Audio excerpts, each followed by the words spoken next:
Hello and welcome to all of you. नमस्कार सभी students को, कैसे हो? सब बढ़िया होंगे। बहुत ही बेहतरीन तरीके से आप लोगों की तैयारी चल रही होगी और जिस प्रकार से हमारी ये सीरीज चल रही है जीके वर्ल्ड कप के नाम से, उम्मीद है कि सेशन आपको बिल्कुल बढ़िया समझ में आ रहा होगा।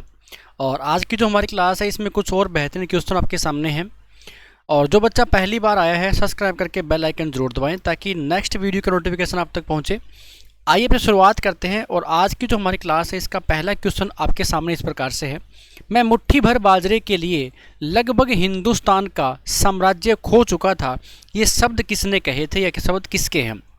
और मैंने आपको ऐसे बहुत सारे क्वेश्चन करवाए हैं जिसके अंदर एक लाइन होती है, एक स्टेटमेंट होती है, वो किसने किसके बारे में कहा है, ऐसी वाले क्वेश्चन एग्जाम के अंदर आते हैं, खास करके हिस्ट्री से भाई। तो मैं मुट्ठी भर बाजरे के लिए हिंदुस्तान का साम्राज्य खो चुका था, ये लाइन बड़ी प्रसिद्ध हुई थी उस समय और एग्जाम के अंदर काफ़ी बार आई हुई है। ठीक है ना, ऐसे आप डिस्कस करेंगे। इस क्वेश्चन का जो ऑप्शन रहेगा ना, वो ऑप्शन नंबर ए हमारा बिल्कुल करेक्ट है। शेरशाह सूरी के द्वारा मेवाड़ अभियान के दौरान ये वाली लाइन जो बोली गई थी।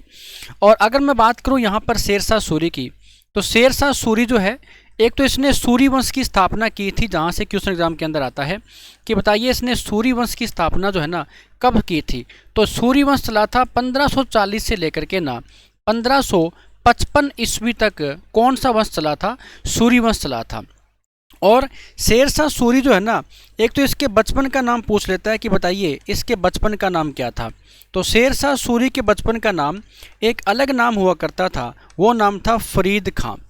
या तो फरीद लिखा आ सकता है या फरीद खां लिखा आ सकता है, ये दोनों बातें आपको पता होनी चाहिए। तो फिर इसका नाम शेरशाह सूरी कैसे हुआ, इसके पीछे एक स्टोरी है। ऐसा कहा जाता है कि शेर खान ने या फरीद खान ने एक शेर को एक ही तलवार के वार से मारा था। तो ऐसा पढ़ने में आता है कि एक व्यक्ति है जिसका नाम है बहार खां लोहानी। व्यक्ति का नाम क्या है? बहार खां लोहानी। ये वो व्यक्ति है जिसने इसी फरीद खान को शेर खान की उपाधि प्रदान की है। ये क्वेश्चन एग्जाम के अंदर आया हुआ है कि बताइए फरीद को या शेरशाह सूरी को शेर खान की जो उपाधि है ना, वो किसके द्वारा दी गई थी? इसी बहार खां लोहानी के द्वारा दी गई थी। अब बात ये आती है कि इसी शेरशाह सूरी का जो बचपन है ना, वो किसी न किसी राज्य के अंदर बीता हुआ है। बचपन कौन से राज्य के अंदर रहेगा? तो हरियाणा के अंदर है। और कहाँ पर? नारनौल जो है ना, ये क्षेत्र पड़ता है महेंद्रगढ़ के अंदर। तो नारनौल में इसका बचपन बीता हुआ है। अब एक व्यक्ति से क्वेश्चन आता है नारनौल से कि इब्राहिम सूरी का जो मकबरा है ना, ये हरियाणा में कहाँ पर है? तो आपने बता देना है इब्राहिम सूरी का मकबरा, इसने पूछा है इब्राहिम सूरी का मकबरा हरियाणा में कहाँ पर है? तो नारनौल के अंदर है। अब ये इब्राहिम सूरी कौन है? तो इसके दादा का नाम है, यानी शेरशाह सूरी के दादा का नाम है। अब बात ये आती है कि इसने सूरी वंश की स्थापना जो है ना, ये कब की थी या किस वंश के शासक को इसने हराया था? तो आपको दो बातें यहाँ पे नोट कर लेनी है किससे? शेरशाह सूरी के बारे में। एक तो देखो 1539 के अंदर युद्ध हुआ था। 1539 ईस्वी में चौसा का युद्ध लड़ा गया था बिहार के अंदर। और चौसा का जो युद्ध है ना, ये किस किस के बीच में हुआ था? तो आपने बता देना है। एक व्यक्ति तो कौन रहेगा यहाँ पर? शेरशाह सूरी लिख लो क्योंकि आपको याद करने में आसानी हो जाएगी। शेरशाह सूरी। और इसके सामने कौन है? तो एक मुगल शासक था जिसका नाम क्या था? हुमायूं। लेकिन यहाँ पर हार किसकी होती है? इस युद्ध के अंदर हुमायूं की हार होती है।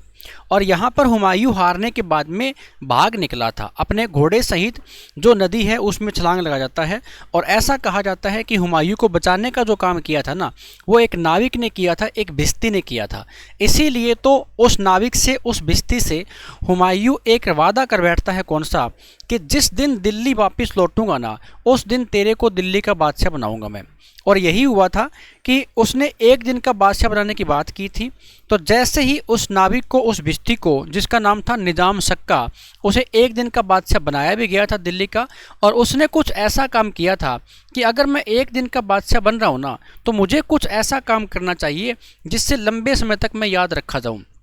तो उसने क्या काम किया?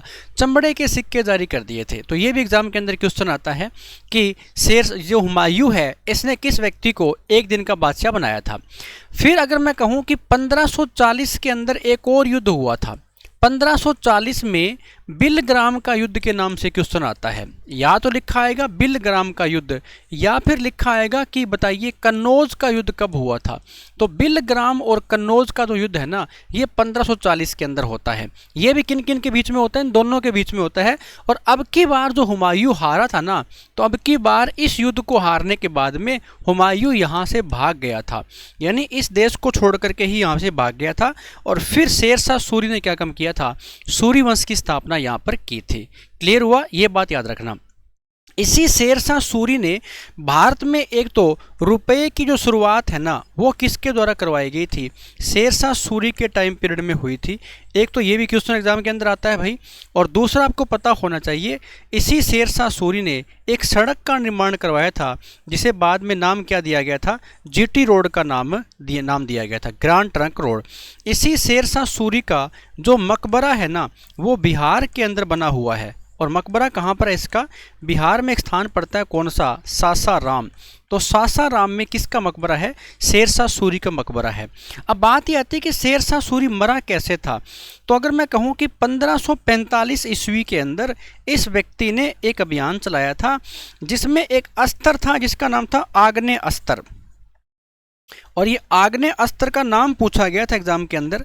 आग्नेय अस्त्र का नाम था उक्का, यानी उक्का नामक एक आग्नेय अस्त्र था, जिसको चलाते समय शेरशाह सूरी की क्या हो जाती है? मृत्यु हो जाती है। तो ये बात यहाँ पे नोट कर लेना। और शेरशाह सूरी के जाने के बाद में ये सूरी वंश लगभग कितने वर्ष तक रहा था? ओनली ऑन 10 वर्ष तक रहा था। उसके बाद में क्या हो गया था? हुमायूं वापिस 1555 के अंदर आया था और आकर के वापिस सूरी वंश के अंतिम शासक को हराता है। और उसके बाद में क्या होता है? वापिस मुगल वंश की स्थापना कर देता है। क्लियर हुआ? अब एक व्यक्ति है यहाँ पर, कौन है? निजामुद्दीन औलिया। और निजामुद्दीन औलिया ने एक लाइन बोली थी कि हुजूर अभी दिल्ली दूर है। याद होगी आपको लाइन ये, हुजूर अभी दिल्ली दूर है। ये जो लाइन है ना, ये किसके द्वारा या किसने बोली थी? तो निजामुद्दीन औलिया के द्वारा ये बोली गई थी। और किसके बारे में बोली थी, ये आप मेरे को कमेंट करके बताओगे। अभी कमेंट में छापो ये क्वेश्चन कि हुजूर अभी दिल्ली दूर है, ये लाइन किसके बारे में बोली गई थी? किसके द्वारा? निजामुद्दीन औलिया के द्वारा। और इसी निजामुद्दीन औलिया का एक शिष्य है, अगर आपको याद हो तो नाम क्या रहेगा उस व्यक्ति का?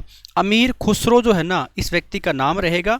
और अमीर खुसरो सितार और तबले का जो आविष्कार है ना, वो किस व्यक्ति के द्वारा किया गया था? तो सितार व तबले का आविष्कार अमीर खुसरो के द्वारा ही किया गया था। ये एग्जाम के अंदर बहुत बार क्वेश्चन आता है।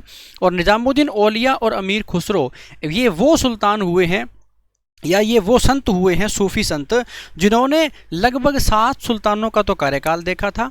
और ऐसा कहा जाता है ये दोनों एक दूसरे के प्रिय थे। यानी निजामुद्दीन औलिया का शिष्य कौन है? अमीर खुसरो। तो कहते हैं कि जिस दिन निजामुद्दीन औलिया की मृत्यु होती है ना, उसी दिन अमीर खुसरो ने अपने प्राण त्याग दिए थे। ये बात आपको यहाँ पता होनी चाहिए थी। किसके बारे में? इस क्वेश्चन के बारे में। आइए आगे बढ़ जाते हैं। अगला क्वेश्चन क्या कहता है? संविधान के किस अनुच्छेद में बात किसकी हो रही है? आर्टिकल की बात हो रही है।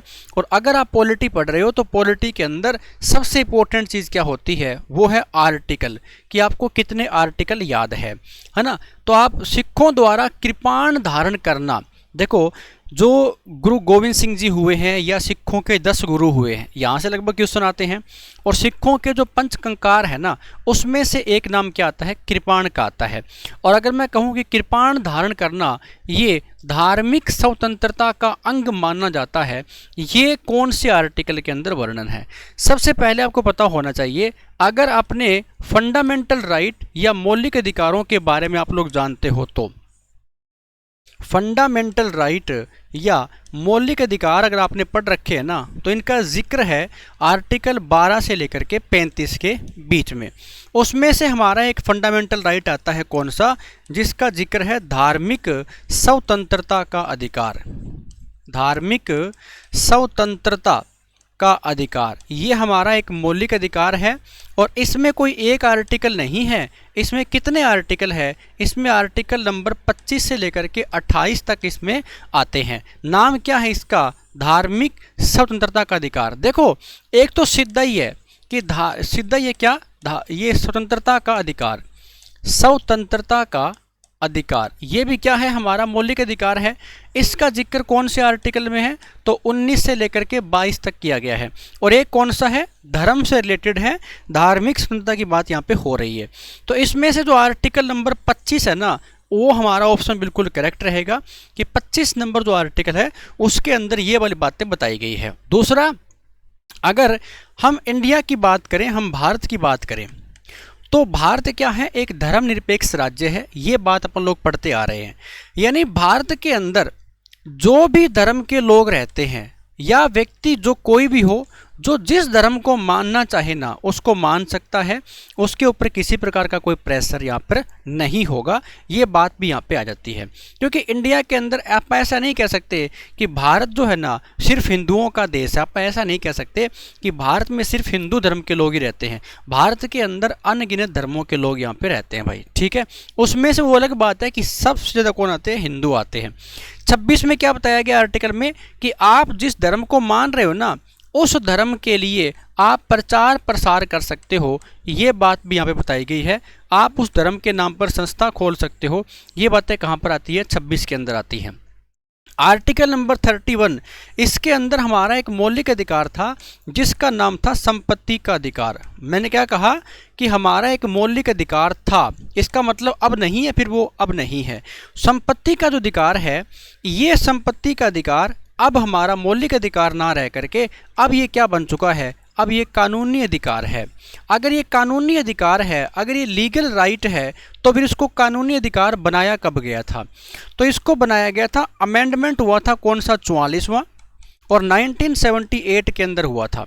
इसी अमेंडमेंट के जरिए इसे क्या बना दिया, कानूनी अधिकार। और संविधान के कौन से पार्ट में इसको ऐड किया था, तो पार्ट नंबर तो है 12, और आपसे पूछे कि कौन से आर्टिकल में इसको जोड़ा गया था, तो आर्टिकल 300A में जो ना इसको जोड़ दिया गया था। क्या है, लीगल राइट या फिर कानूनी अधिकार। 23 नंबर जो आर्टिकल है, इसमें क्या बताया गया है, तो ये सीधा आपको नोट कर लेना है। इसमें शोषण की बात यहाँ पर की गई है, एक्सप्लॉयटेशन यानी शोषण। शोषण भी कौन कौन से, जैसे एक तो होता है बलात्श्रम, बलात्श्रम की बात यहाँ पर हो रही है। एक इसके अंदर कौन सा आता है, तो जो बेगारी है, ये भी क्या है, अपने आप में एक प्रकार का शोषण है। और एक अपने आप में यहाँ पर जो मानव व्यापार है ना, इसके बारे में भी यहाँ पे जिक्र किया गया है। कैसे, बलात्श्रम का मतलब ये हुआ कि किसी व्यक्ति की इच्छा के विरुद्ध कार्य करवाना, किसी व्यक्ति की इच्छा के विरुद्ध कार्य करवाना, ये अपने आप में क्या आता है, ये अपने आप में एक बलात्श्रम आता है भाई, ठीक है। ऐसे ही अगर मैं कहूँ कि जो बेगारी है, मतलब आपने किसी व्यक्ति से कार्य तो करवा लिया, लेकिन कार्य के बदले में उस व्यक्ति को पैसे नहीं दिए, तो ये मतलब क्या हुआ। और आप देखते भी है ना कि बहुत सारे ऐसे पर्सन होते हैं जो काम तो करवा लेते हैं लेकिन पैसे नहीं दे रहे हैं। मतलब क्या हुआ कि आपने किसी व्यक्ति से कोई काम करवाया और काम के जो पैसे बनते हैं वो आपने उसको दिए ही नहीं, तो ये उस व्यक्ति के लिए क्या हो गया, अपने आप में एक बेगारी हो गया। ऐसे ही मानव व्यापार है। मानव व्यापार के अंदर बहुत सारी महिलाओं के, बच्चों के क्या होते हैं, शोषण होते हैं। बहुत सारे बच्चों को कहीं से उठा करके कहीं पर बेच दिया जाता है, कहीं पर महिलाओं को कहीं पर बेच दिया जाता है भाई, ये हो रहा है सिस्टम यहाँ पर। तो ये अगर ऐसी घटनाएं हैं तो ये शोषण है। और कौन से आर्टिकल में वर्णन है, 23 के अंदर। ऐसे आर्टिकल 24 भी है जिसमें बताया गया है कि अगर 14 वर्ष से कम उम्र का कोई बच्चा है ना, तो उसे किसी भी हानिकारक उद्योग के अंदर नहीं लगा सकते जहां पर उसकी जान माल का उसको खतरा हो भाई, ठीक है ना, जहां पर उसके स्वास्थ्य के ऊपर असर पड़े। तो ये वाली बातें इसके अंदर आती है। क्लियर हुआ। तो आर्टिकल नंबर कौन सा हो जाएगा हमारा, 25 नंबर जो आर्टिकल है, ये आपको पता होना चाहिए भाई। आइए आगे बढ़ जाते हैं। अगला क्वेश्चन क्या पूछा गया भाई, विश्व की सबसे बड़ी मीठे जल की झील कौन सी है। एग्जाम के अंदर ऐसे बहुत सारे क्वेश्चन आपको देखने को मिलेंगे जो या तो झील से क्वेश्चन पूछा गया है। अच्छा, झील भी पूछी गई है तो या तो इंडिया की झील पूछ सकता है या फिर आपसे विश्व की झील पूछ सकता है भाई। इसने पूछा है कि विश्व की सबसे बड़ी मीठे जल की झील कौन सी है। तो अगर मैं कहूँ जो सुपीरियर झील है ना, यही हमारा ऑप्शन हो जाएगा। ऑप्शन नंबर ए हमारा बिल्कुल करेक्ट है। आपने बताना है सुपीरियर झील जो है ना, ये कौन से स्थान पर स्थित है या कौन से स्थान पर पड़ती है, ये जल्दी से कमेंट बॉक्स में छापो, इसका आंसर क्या रहेगा। अब बात यह आती है कि जो वोन झील है ना, ये तुर्की की आती है, ठीक है ना। ये कहाँ पर है, ये तुर्की की वोन झील है। और ये क्वेश्चन आता है कि बताइए खारे पानी की झील है अपने आप में। ये वोन झील जो है ना, ये अपने आप में खारे पानी की क्या है, झील है। टीटीकाका झील जो है, इसके बारे में क्वेश्चन आएगा कि विश्व की सर्वाधिक ऊंचाई पर स्थित झील कौन सी आती है। विश्व की सर्वाधिक ऊंचाई के ऊपर स्थित झील कौन सी आती है। तो सर्वाधिक ऊंचाई पर स्थित झील कौन सी है, वो रहती है टीटीकाका झील भाई। ऐसे बेकोल झील जो है ना, ये विश्व की सबसे गहरी झील आती है। ये क्या है, विश्व की सबसे गहरी झील कौन सी है, वो है बेकोल झील। यहाँ पर कर लोगे यहाँ तक। ऐसे ही कुछ झीलें आपको इंडिया की याद रख लेनी है जो ज़्यादा एग्जाम के अंदर आती है। जैसे एक तो मैं कहूँ लोनार झील से क्वेश्चन आता है, और लोनार झील जो है ना, ये कहाँ पर है, लोनार झील है महाराष्ट्र के अंदर भी। ज़्यादा क्वेश्चन क्यों आते हैं, उल्का पिंड से बनी जो झील है उसका नाम, ये उदाहरण है। ऐसे ही क्वेश्चन आता है कि बताइए लोकटक झील कहाँ पर है। तो लोकटक झील जो है ना, ये अपने आप में मणिपुर के अंदर है। ये क्यों प्रसिद्ध है, तो एक है ना क्वेश्चन ऐसे आता है कि बताइए भारत में जो तैरता हुआ राष्ट्रीय पार्क है ना, वो कौन सी झील में स्थित है। तो उसका पार्क का नाम क्या रहेगा, केबुल लामजाओ। केबुल लामजाओ क्या है, ये भारत का तैरता हुआ एक नेशनल पार्क है जो कहाँ पर है, इसी लोकटक झील के अंदर है। और ये झील कहाँ पर पड़ती है, मणिपुर के अंदर। ऐसे ही जो भारत की झील है कौन सी, वुल्लर झील। वुल्लर झील कहाँ पर है, तो जम्मू कश्मीर के अंदर है। और ये अपने आप में क्या है, ये एक मीठे पानी की झील है। क्या है ये एक मीठे पानी की झील है। तो भारत के अंदर बहुत सारे स्टेट है जहाँ पर अलग अलग क्या है, झीलें हैं। तो वो सारी झीलें आपको अच्छे प्रकार से याद कर लेना है भाई। क्लियर हुआ। तो इस क्वेश्चन का ऑप्शन कौन सा रहेगा, ऑप्शन नंबर ए हमारा बिल्कुल करेक्ट है। बात किसकी हो रही है, सुपीरियर झील, जो विश्व की सबसे बड़ी मीठे पानी की झील आती है भाई। क्लियर हुआ। आइए, भारत में पुर्तगीज शक्ति का वास्तविक संस्थापक पूछा गया है। तो आपने अच्छी प्रकार से पढ़ रखा होगा कि इंडिया के अंदर समय समय के ऊपर बहुत सारी ऐसी कंपनियां थी जो व्यापार करने के मकसद से, जो लूटपाट के मकसद से इंडिया के अंदर आती है। तो एक क्वेश्चन आता है कि बताइए भारत में सबसे पहले आने वाली यूरोपीय कंपनी और सबसे बाद में जानने वाली यूरोपीय कंपनी कौन सी है। तो आपने ऐसा याद रख लेना है, जो पुर्तगाली है ना, वही क्या है, सबसे पहले आए थे और सबसे बाद में गए थे। ये चारों ऑप्शन भी किसके हैं, पुर्तगालियों के ही है। ये नाम है यहाँ पे अल्मीडा। अच्छा, इनके नाम मैंने पूरे यहाँ पे नहीं लिखे हैं। जैसे इसका नाम है फ्रांसिस्को डी अल्मीडा, इसका नाम है अल्फांसो डी अल्बुकरक। तो आप सीधा इतना रख लेना, अल्मीडा और अल्बुकरक भाई। ठीक है, बात किसकी हो रही है, पुर्तगीज शक्ति की बात हो रही है। तो कुछ बातें हैं इनके बारे में। एक तो क्वेश्चन आता है कि 1487 में जो व्यक्ति था ना, 1487 के अंदर एक पुर्तगाली व्यक्ति है, एक पुर्तगाली है जिसका नाम क्या रहेगा यहाँ पर, जिसका नाम है बार्थोलोम्यो डियाज भाई। क्या नाम है, बार्थोलोम्यो डियाज। बार्थोलोम्यो डियाज ये कौन है, ये एक पुर्तगाली नाविक है, ये एक पुर्तगाली व्यक्ति है। ये व्यक्ति क्या काम करता है, ये एक मारक की खोज करता है जिसका नाम क्या रहेगा, आशा अंतरीप।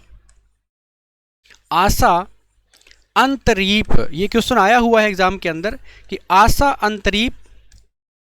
अंतरीप की खोज जो है ना, वो किसके द्वारा की गई थी, वो इसी बार्थोलोम्यो डियाज के द्वारा की गई थी। ये कौन था, ये एक पुर्तगाली नाविक था। ये घटना कब की है, तो 1487 की है।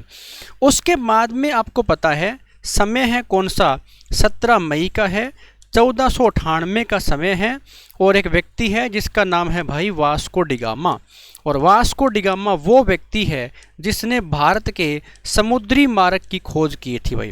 ठीक है ना, इस व्यक्ति ने क्या काम किया था, भारत के समुद्री मार्ग की जो खोज है ना, वो इस व्यक्ति के द्वारा की गई थी। तो ये भी आपने नोट कर लेना है। वास्को डिगामा कहाँ पर आया था, तो ये केरल के अंदर सबसे पहले पहुँचता है। केरल के अंदर एक स्थान पड़ता है कौन सा, कालीकट। और कालीकट के अंदर भी एक बंदरगाह पड़ती है जिसका नाम क्या रहेगा, कप्पक डाबू बंदरगाह है भाई। नाम क्या है, कप्पक डाबू बंदरगाह जो है ना, इस बंदरगाह के ऊपर आकर के सबसे पहले अपने जहाज को इसने यहाँ पे रोका था भाई। पानी वाला जहाज था जो इंजन से चलता था भाई। ठीक है, यहाँ पर इस व्यक्ति का स्वागत करने का जो काम किया था ना, वो यहाँ के जो राजा थे जिनका नाम था जमोरिन। तो जमोरिन ने इस व्यक्ति का क्या काम किया भाई, स्वागत किया है, आपको पता होना चाहिए। वास्को डिगामा भारत में टोटल कितनी बार आया था, तो टोटल ये 3 बार व्यक्ति आता है। ठीक है, एक बार तो कब आता है, तो ये डेट रहेगी और ये समय रहेगा 1498 के अंदर। ठीक है, 1503 के अंदर वापस आता है और एक बार 1524 के अंदर आया था और 1524 के अंदर यहीं पर व्यक्ति की क्या हो गई थी, डेथ हो गई थी। वापस गया था तो यहाँ से क्या लेकर के गया था, मसाले वापस लेकर के गया था और इन्हीं मसालों को इसने 60 गुना दाम के ऊपर वहाँ पर जाकर के बेच दिया था। तो ये तो कुछ बातें याद रखनी है किसके बारे में, वास्को डिगामा के बारे में। अब ये कहता कि पुर्तगीज शक्ति का वास्तविक संस्थापक कौन था। अगर मैं बात करूं यहाँ पर अल्मीडा की, तो अल्मीडा कौन है, अल्मीडा के बारे में याद रखने लेना, प्रथम पुर्तगाली वॉइसरॉय, प्रथम पुर्तगाली वॉइसरॉय जो भारत के अंदर आया था। ठीक है ना, ये कौन था, ये था प्रथम पुर्तगाली वॉइसरॉय जो भारत के अंदर आया था। और ये कब से कब तक रहा था, ये 1505 ईस्वी से लेकर के ना ये 1509 ईस्वी तक भारत के अंदर रहा था।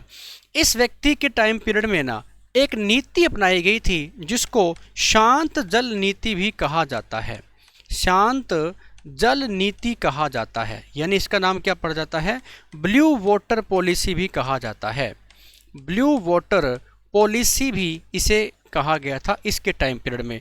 क्योंकि इस व्यक्ति का मकसद पता क्या था, इसका उद्देश्य यही था कि हमने भारत के अंदर जाना है और एक शांतिपूर्वक क्या करना है, व्यापार करना है। तो इसके टाइम पीरियड में एक छोटा सा युद्ध भी हुआ था। तो अल्मीडा के बारे में क्यों सुना जाता है कि भारत में पुर्तगाली शक्ति का संस्थापक अगर आपसे पूछ लेना तो कौन रहेगा, अल्मीडा। लेकिन इसने पूछा है वास्तविक संस्थापक कौन था, तो अपना जो ऑप्शन रहेगा ना, ऑप्शन नंबर बी बिल्कुल हमारा करेक्ट रहेगा। अल्बुकर्क जो है ना, ये इसका आंसर रहेगा। और ये व्यक्ति 1509 ईस्वी के अंदर तो आया था और ये 1515 ईस्वी तक क्या रहा था, भारत में पुर्तगाली वॉइसरॉय ये व्यक्ति रहा था। अब क्वेश्चन क्या पूछा गया था, पुर्तगीज शक्ति का वास्तविक संस्थापक कौन है, अल्बुकर्क।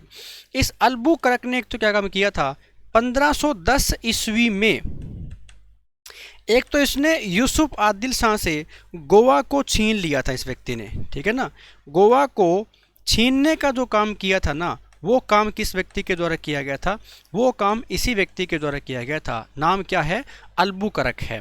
इसी अल्बुकर्क के टाइम पीरियड में अगर मैं कहूँ कि 1515 ईस्वी में गोवा में एक चर्च का निर्माण भी किया गया था भाई। गोवा में एक चर्च का निर्माण किया गया था जिसका नाम रखा गया था सेंट जेवियर चर्च। नाम क्या था, सेंट जेवियर जो चर्च है ना, ये नाम रखा गया था कहाँ पर, गोवा के अंदर। तो ये पहला चर्च भी आप कह सकते हो। तो 1515 ईस्वी के अंदर किसके द्वारा, इसी अल्बुकर्क के द्वारा बनाया गया था।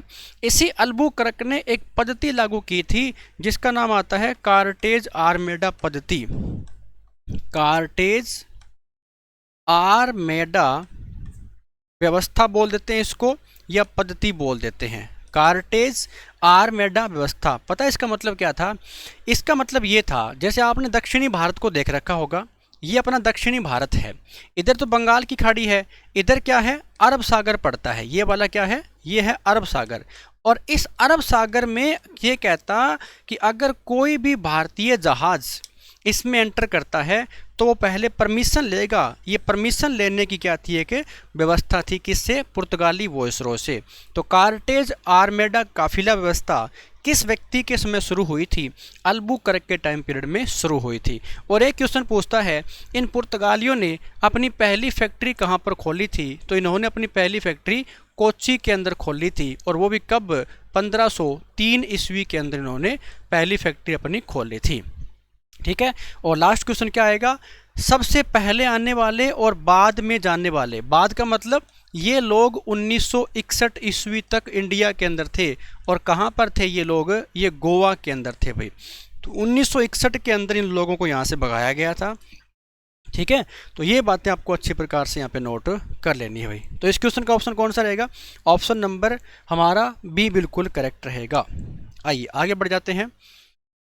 ऑस्कर पुरस्कार जो है ना, इसकी शुरुआत कब हुई थी। अब ये जो पुरस्कार है, चाहे वो इंडिया के पुरस्कार है या विश्व के पुरस्कार है, इनसे भी एग्जाम के अंदर क्वेश्चन आता है और मैंने आपको काफ़ी सारे क्वेश्चन करवाए भी हैं। ठीक है, और एक बात और भी शेयर करनी है भाई, ये जो क्लासें हैं ये हमारी काफ़ी समय से चल भी रही है और मैं पूरा प्रयास करूँगा कि जो हमारी क्लासें चलती रहे लंबे समय तक।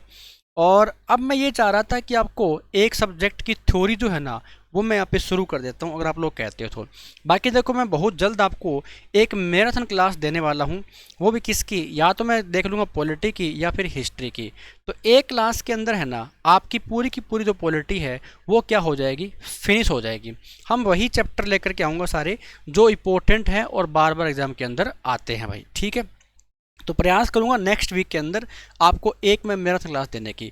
बात किसकी हो रही है, ऑस्कर पुरस्कार की हो रही है। तो ऑस्कर पुरस्कार की शुरुआत कब होती है, ऑस्कर पुरस्कार की शुरुआत होती है 1929 के अंदर। ठीक है, और ऑस्कर पुरस्कार जो है ना ये हमेशा याद रखना कौन से जगत में, तो ये फिल्म जगत के अंदर पुरस्कार दिया जाता है। कौन सा, ऑस्कर पुरस्कार। एक क्वेश्चन आता है कि प्रथम भारतीय व्यक्ति कौन है, या प्रथम भारतीय व्यक्ति जिसको ये पुरस्कार दिया गया था, प्रथम भारतीय के बारे में अगर क्वेश्चन आ जाए ना तो नाम क्या रहेगा, भानु अथैया। क्या नाम है, भानु अथैया जो है ना ये अपने आप में कौन थी, इनको पहला ऑस्कर पुरस्कार दिया गया था, यानी प्रथम भारतीय व्यक्ति है इनको। और यहाँ पर जो गांधी फिल्म है ना उसमें कॉस्ट्यूम डिजाइन के लिए इनको पुरस्कार दिया गया था, भानु अथैया को। ठीक है, 1901 में कौन से पुरस्कार की शुरुआत होती है, 1901 में नोबेल पुरस्कार की शुरुआत होती है। और ये आप पढ़ चुके थे कि नोबेल पुरस्कार कितने क्षेत्रों के अंदर, या पहला भारतीय व्यक्ति कौन था, तो 1913 के अंदर जो है ना रविंद्रनाथ टैगोर को ये पुरस्कार दिया गया था, रविंद्रनाथ टैगोर को। और इनकी पुस्तक का नाम क्या था वहाँ पर, गीतांजलि जो है ना वो इनकी पुस्तक थी जिसके लिए इनको पुरस्कार ये दिया गया था भाई। क्लियर हुआ। 1917 के अंदर किस पुरस्कार की शुरुआत होती है, जो पुलित्जर पुरस्कार है ना, पुलित्जर पुरस्कार। और ये जो पुलित्जर पुरस्कार है ये यूएसए के अंदर जो पत्रकारिता के क्षेत्र में मिलने वाला पुरस्कार है ना, पत्रकारिता के क्षेत्र में वो पुरस्कार कौन सा है, पुलित्जर पुरस्कार है। 1958 के अंदर रेमन मैग्सेसे जो पुरस्कार है भाई, रेमन मैग्सेसे जो पुरस्कार है ना इसकी शुरुआत यहाँ पर हो जाती है। और रेमन मैग्सेसे पुरस्कार को एशिया का नोबेल पुरस्कार भी कहा जाता है। क्या बोलते हैं, एशिया का नोबेल पुरस्कार जो है ना वो किसे कहा जाता है, रेमन मैग्सेसे पुरस्कार को कहा जाता है। तो इसका ऑप्शन कौन सा रहेगा, ऑप्शन नंबर बी बिल्कुल हमारा यहाँ पे करेक्ट है। ऑस्कर पुरस्कार की बात यहाँ पर हो रही है आपके सामने भाई।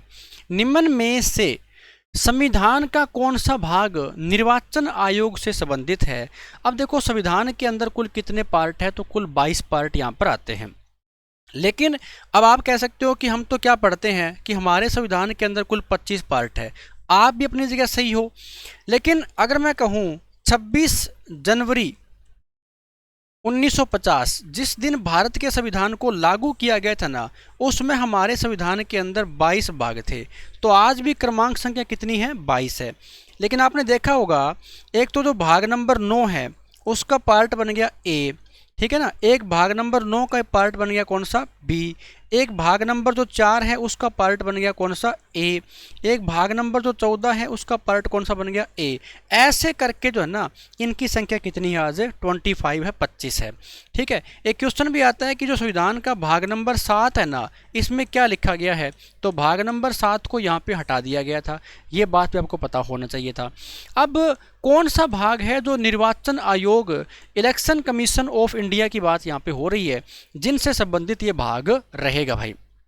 ठीक है, तो भाग नंबर 5 तो मैंने बताया था कि संविधान का जो सबसे बड़ा भाग है भाई, हमारे संविधान का कॉन्स्टिट्यूशन का सबसे बड़ा भाग कौन सा आता है, तो संविधान का सबसे बड़ा जो भाग है ना ये तो आपने बता देना है कि सबसे बड़ा भाग तो कौन सा रहेगा, हमारा भाग नंबर 5 है। ठीक है, ऐसा क्यों, क्योंकि इसमें आर्टिकल 52 से लेकर के 151 151 तक आर्टिकल इसमें आते हैं। और इसका ऑप्शन कौन सा रहेगा, ऑप्शन नंबर जो सी है ना ये बिल्कुल हमारा करेक्ट है। भाग नंबर 15 में किसका जिक्र किया गया है, निर्वाचन आयोग का जिक्र यहाँ पर किया गया है, यानी यहाँ पर इलेक्शन कमीशन ऑफ इंडिया की बात की गई है भाई। इलेक्शन कमीशन ऑफ इंडिया की बात यहाँ पर की गई है। तो इलेक्शन कमीशन ऑफ इंडिया केंद्रीय निर्वाचन आयोग जो है ना, इसका जिक्र यहाँ पे किया गया है। कुछ बातें इसके बारे में हो जाए। इलेक्शन कमीशन ऑफ इंडिया जो है ना, इसका जिक्र तो कौन से भाग में हो गया, 15 में। अगर पूछे कि स्पेशल जो आर्टिकल है ना वो कौन से है, तो आर्टिकल 324 से लेकर के 329 तक जो है ना वो इनका जिक्र किया गया है। इलेक्शन कमीशन ऑफ इंडिया में कुल सदस्य कितने होते हैं, तो इसमें जो कुल सदस्य होते हैं ना वो होते हैं अभी वर्तमान में 3 का मतलब एक तो होता है चीफ और 2 अन्य होते हैं। एक चीफ है तो कौन है, तो उनका नाम है ज्ञानेश कुमार। अभी इलेक्शन कमीशन ऑफ इंडिया का चीफ है ना वो व्यक्ति कौन है, ज्ञानेश कुमार है। 2 जो अन्य व्यक्ति है उसमें एक नाम तो आता है सुखवीर सिंह संधू का नाम आता है, और एक नाम अभी जो पीछे ज्वाइन किया था वो आप कमेंट करके मेरे को बताओ उनका नाम क्या रहेगा, ठीक है ना, शायद विवेक कुमार नाम उनका आता है। तो ये 3 व्यक्ति इसके अंदर इलेक्शन कमीशन ऑफ इंडिया के अंदर है, ठीक है। काम क्या होता है, तो भारत में होने वाले इलेक्शन, लेकिन किस किस के इलेक्शन, राष्ट्रपति का, उपराष्ट्रपति का, राज्यसभा का, लोकसभा का, विधानसभा का, विधान परिषद के, इन सभी के चुनाव कौन करवाता है, इलेक्शन कमीशन ऑफ इंडिया करवाता है, ठीक है। जिसका जिक्र संविधान के कौन से भाग में किया गया है, भाग नंबर 15 के अंदर किया गया है भाई, ठीक है। तो ये बातें आपको यहाँ पे पता होना चाहिए था। आइए आगे बढ़ेंगे और अगला क्वेश्चन क्या कहता है आप देख लेते हैं भाई। महात्मा गांधी ने दांडी मार्च कब शुरू किया था, बहुत अच्छा क्वेश्चन है। और महात्मा गांधी ने भाई साहब अपने टाइम पीरियड में यानी 1915 में एंटर करते हैं भारत के अंदर, और 1915 से लेकर के 1947 तक, जब तक देश आज़ाद नहीं हो गया ना, तब तक इन्होंने बहुत सारे आंदोलन भारत के अंदर किए थे। उनमें से एक आता है दांडी मार्च। अब ये दांडी मार्च क्या था इसके बारे में सुनो। ये समय वो था जब आपको पता है कि 3 गोलमेज सम्मेलन हुए थे भाई। एक तो आपको पता होना चाहिए जो 3 गोलमेज सम्मेलन जो है ना ये कब हुए थे। तो 3 गोलमेज जो सम्मेलन है ये होते हैं, एक तो पहला तो 1930 के अंदर हुआ था, ठीक है, एक 1931 के अंदर हुआ था, और एक 1932 के अंदर हुआ था भाई, ठीक है। लेकिन जो पहला गोलमेज सम्मेलन 1930 के अंदर हुआ था ना, इसमें कांग्रेस की तरफ से कोई प्रतिनिधि शामिल नहीं हुआ था, यानी कांग्रेस का एक भी व्यक्ति जो है ना, खास करके महात्मा गांधी इस सम्मेलन के अंदर नहीं गए थे। और तीनों गोलमेज सम्मेलन कहाँ पर हुए थे, तो ये लंदन के अंदर बुलाए गए थे। क्वेश्चन भी आता है तीनों गोलमेज सम्मेलन में भाग लेने वाले व्यक्ति का नाम क्या है, डॉक्टर BR अम्बेडकर, यानी भीमराव अंबेडकर जो है ना ये वो व्यक्ति है जिन्होंने तीनों गोलमेज सम्मेलन के अंदर भाग लिया था भाई। अब आपको एक बात पता होनी चाहिए, महात्मा गांधी की एक मांग थी। अगर मैं बात यहाँ पर करूँ ना महात्मा गांधी की, तो महात्मा गांधी ने अंग्रेज़ों के सामने एक मांग रखी थी जिसको अपन 11 सूत्रीय मांग के नाम से जानते हैं, ठीक है। अब ये 11 सूत्रीय मांग क्या थी, जिसमें महात्मा गांधी ने एक बात बोल रखी थी कि जैसे जो नमक के ऊपर आपने टैक्स लगा रखा है उस टैक्स को हटा दो, है ना। जैसे बहुत सारे ऐसे राजनीतिक कैदी हैं जिनको आपने जेल के अंदर डाल रखा है उनको रिहा कर दो। ऐसे करके ना महात्मा गांधी की कुल क्या थी, 11 प्रकार की डिमांड थी, जिसको 11 सूत्रीय मांग कहा गया था। लेकिन कहते हैं कि उस समय भारत का जो वॉइसरॉय था ना, उस व्यक्ति का नाम था लॉर्ड इरविन। क्या नाम था उसका, लॉर्ड इरविन जो है ना ये उसमें भारत का वॉइसरॉय था। और लॉर्ड इरविन ने महात्मा गांधी की इस मांग को मानने से अस्वीकार कर दिया था, यानी मना कर दिया था। तो महात्मा गांधी ने कहा कि हम खुद का नमक बनाएंगे और नाम दिया दांडी मार्च, कि अब हम एक दांडी यात्रा करेंगे। और ये दांडी यात्रा की जो शुरुआत होगी ना, ये शुरुआत कहाँ से होगी, ये होगी गुजरात से।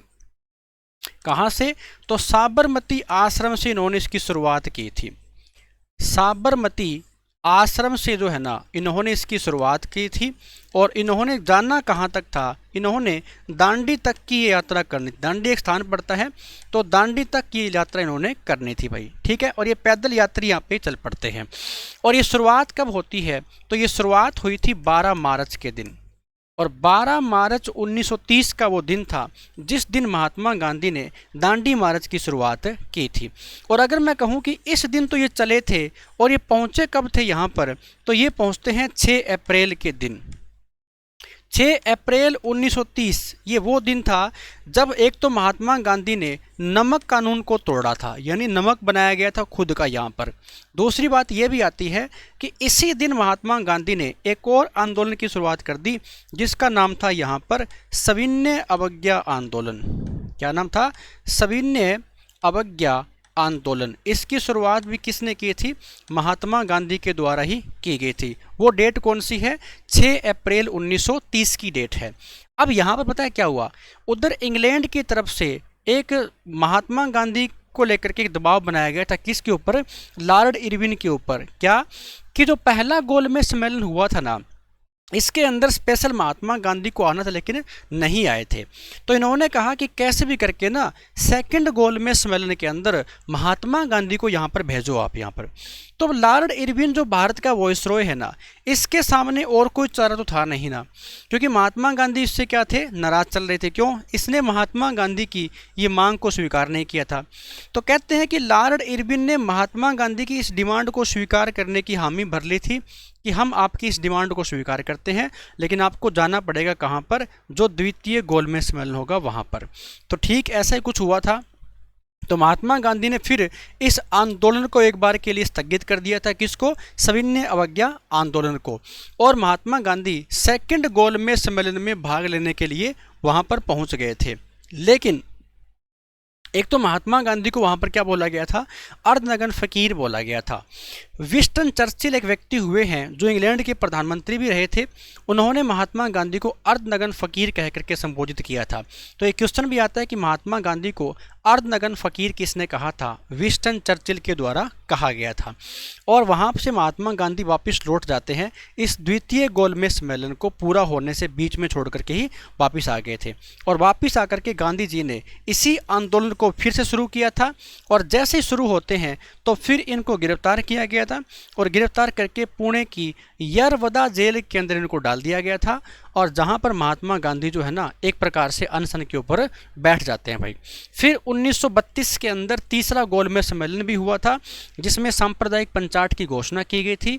उसमें इंग्लैंड के प्रधानमंत्री थे रेमजे मैकडोनाल्ड और डॉक्टर बी.आर. अम्बेडकर फिर इंडिया के अंदर आते हैं।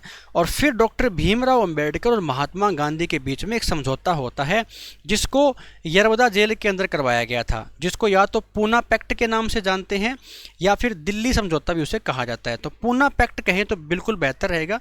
1932 में महात्मा गांधी और डॉक्टर भीमराव अम्बेडकर के बीच में क्या हुआ था?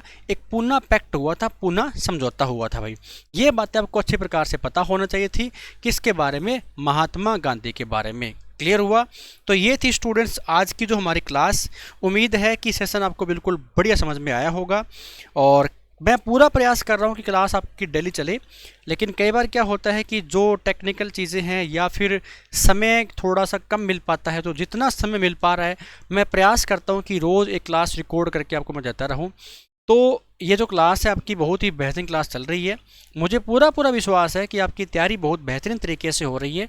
यहाँ पर कोई आलतू फालतू किंतु परंतु है नहीं क्लास के अंदर, आप खुद देख पा रहे हो। तो सेशन को लाइक और शेयर करते रहना भाई, और एक क्लास आपको ऐसे ही मिलती रहेगी। और मिलते हैं फिर नेक्स्ट क्लास के अंदर कुछ और क्वेश्चन के साथ। तब तक पढ़ते रहिए। जय हिंद, जय भारत।